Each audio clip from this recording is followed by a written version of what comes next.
It's more than a decade since Somali-born Adam Matan has been in his homeland, and as he treads through the rubble of the capital Mogadishu, he can hardly believe what he sees. This is the first time Adam has been back to his country since his family moved to the UK when he was 13 years old. He had come expecting the worst, but still he was not prepared for the extent of the damage. This road here is one of the most famous roads in Mogadishu. This building here is the Hormuz building. This one here, the opposite one is the Amalek's Price. This is the destruction that's happening every single day. This is my capital city. This is my home. This is what I used to call home. The Somalia Adam was born into in 1987 was a very different place. The late 80s was an era of rebuilding and optimism, following the end of the Ogaden War with Ethiopia and the Somali government's break with the Soviet Union. The country was looking westwards, and there was even talk of attracting tourists to Mogadishu as a means of pulling in much-needed hard currency. Adam's family's home was in the north, but his mother had lived and worked in Mogadishu and told stories of fun on the beach and swimming in the sea. She proudly showed him photos and videos of the city she loved. But as Adam discovered on his return, much has changed. I was expecting an international level airport, and I was expecting the airport that I used to see in the videos and in pictures when I was young. But what I saw was a different image.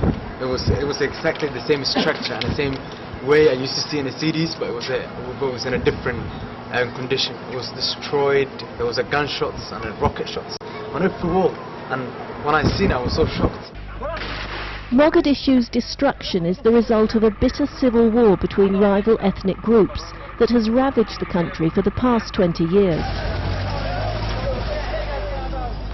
The conflict was sparked by the overthrow of the country's president, Siad Barre, in 1991. Since then, Somalia has effectively been lawless. Recurrent droughts have added to the country's problems. This year's is one of the worst in living memory, with famine being declared in many parts of the south. Thousands have fled the worst-stricken areas to Mogadishu, where camps have been set up on the outskirts. And also, as you can see over there, the camps. Those camps are full of people that has been affected by the droughts. The droughts that hit this country a few months back. It's this humanitarian crisis that prompted Adam to come to Mogadishu. Back in the UK, he's founder and director of the Anti-Tribalism movement, an organisation that advocates peace in Somalia and an end to inter-ethnic conflict.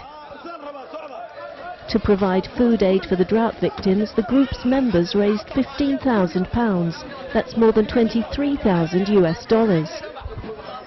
To ensure it reached those who needed it most, Adam travelled to Somalia to oversee the distribution himself.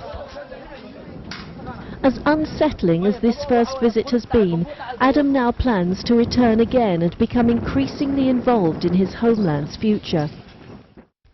For he believes young Somalis have a key role to play in reversing the fortunes of this war-torn country.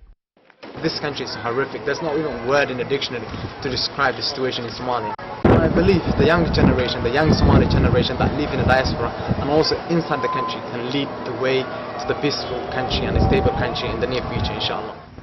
And that future, he hopes, will enable new generations of Somalis to share the dreams for the country he enjoyed as a boy.